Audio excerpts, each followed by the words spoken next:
Table vide, volets fermés, ce restaurant est désert en plein milieu de semaine. D'ordinaire, Gilberte sert une trentaine de couverts le midi.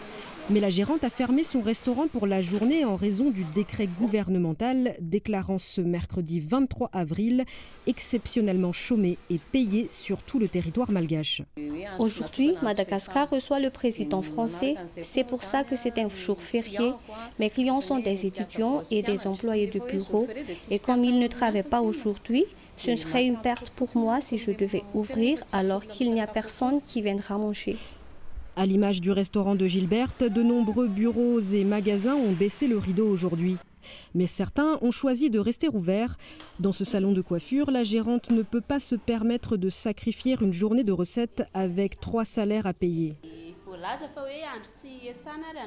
Même si c'est décrété qu'aujourd'hui est un jour férié, nous, on a choisi de travailler parce que pour nous, les entrepreneurs, c'est une perte d'argent et aussi c'est une décision rapide. On doit payer le loyer, les salaires du personnel, on est obligé de travailler. Pour le gouvernement malgache, ce jour férié exceptionnel vise à faciliter la circulation dans la capitale à la veille du sommet des chefs d'État de la Commission de l'océan Indien, comme l'explique Donna Mara, ministre de la Communication au micro de la radio Antsir.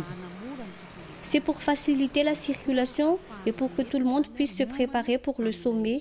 C'est pour cela qu'on a décrété un jour férié à la veille du sommet.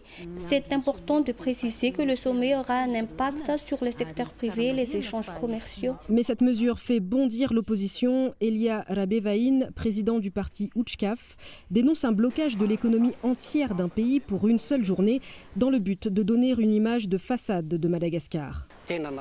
On voit qu'en 1 ou 2 jours, Antananarivo va complètement changer. Preuve que c'est faisable. Mais pourquoi ne le fait-on jamais pour les Malgaches?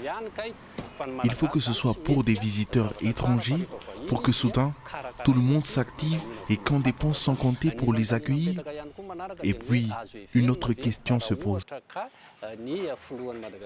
Si le président malgache se rendait en visite en France, est-ce que le président français décréterait un jour férié pour autant?